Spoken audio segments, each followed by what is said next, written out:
everybody, this is Goddessness, and we've got a kind of special Inktober episode today. So we've got two videos rolled into the one, and that's mainly just because I've been away the past few days and I didn't want to have to upload it twice, because that would mean like it takes a while to upload and you can't really do anything else on your computer while that's happening, and it's kind of annoying.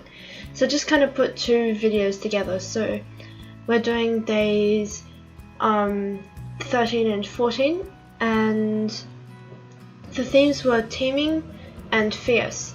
So let's just start with Teeming. So that's the one I'm working on at the moment. And at first I was thinking of like a lot of rats, but they're kind of hard to draw and I've never done them before. So I thought something simpler would just be like bees, or well, not really bees. They're kind of just insects. I mean, they look a bit like bees, but yeah, they're just flying insects basically. But I think this one actually became one of my favorite in the series that we've done so far. So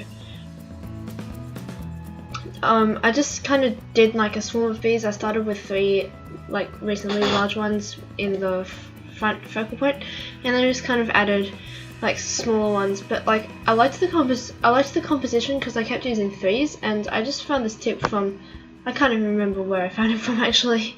I think it was from a book. Yeah, I bought a book about art journaling, and I don't actually do art journaling either. Like, I mean, I know I mentioned a Zentangle book earlier. That's another example. I just get books on random kind of art related things, but not exactly things which directly relate to what I do in art. But you can kind of a lot of the time pick up like really interesting stuff, as opposed to when you borrow a book on, say, drawing, and you just get pretty bog standard advice about drawing. So that's one thing I've kind of enjoyed doing recently, is just to like pick up random art books and just see what I can learn from them, because it's unexpected and it's interesting.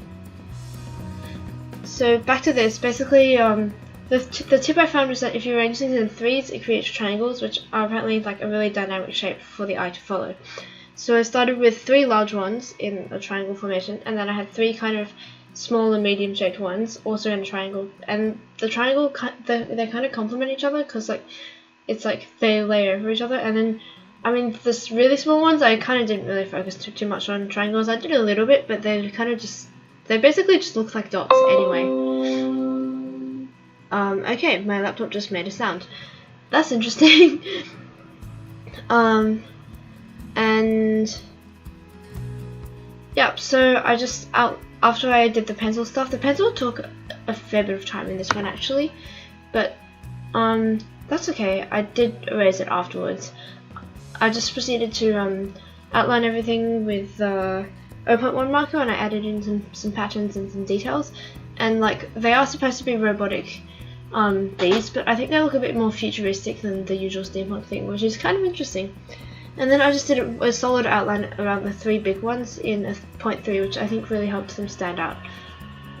I then used ink wash to kind of create a background, and I used this really interesting technique with the ink wash. So basically I started by just painting everything with water and leaving like a border around the big bees, and then I kind of just dabbed ink into it, and I was trying to make a feather effect, but it didn't quite work out how I expected, so I just spread it out and it made a really interesting gradient, I guess. And then I went back in with like ink straight from the bottle, only I think it was a little bit too heavy, so then I used a tissue to dry it up. And I'm actually speaking ahead of the video here, because you can't see me adding in the ink yet, but you'll see me doing that in a moment. And I don't know, it was interesting, and I might use a similar background again.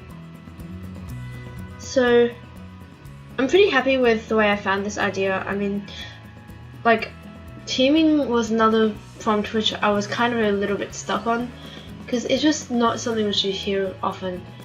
But that's alright.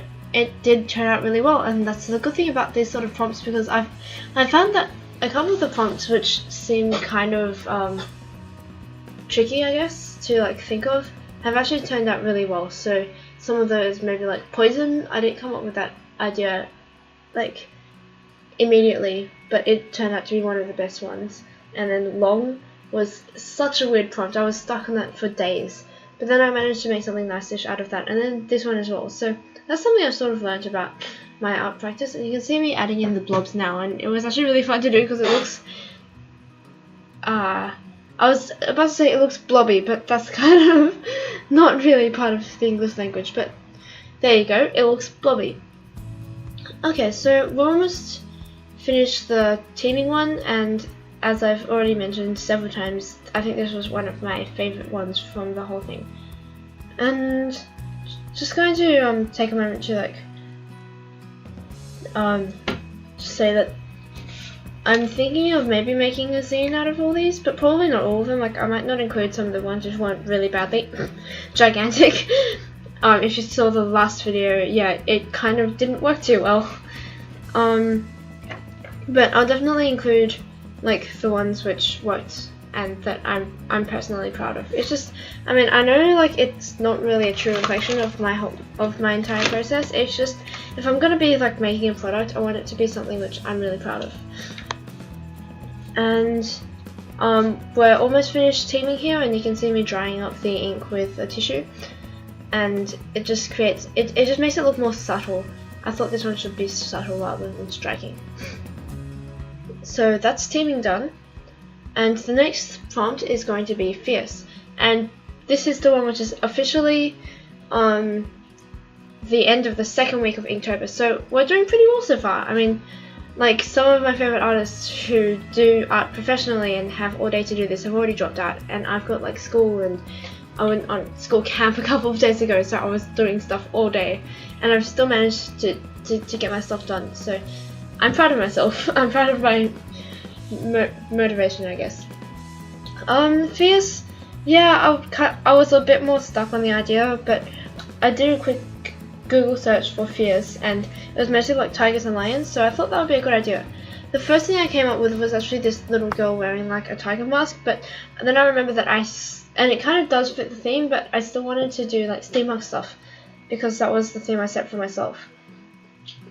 And so I ditched that idea, and I just did like a close-up of a tiger's face, and I think this was interesting because I haven't done this sort of composition yet in the challenge.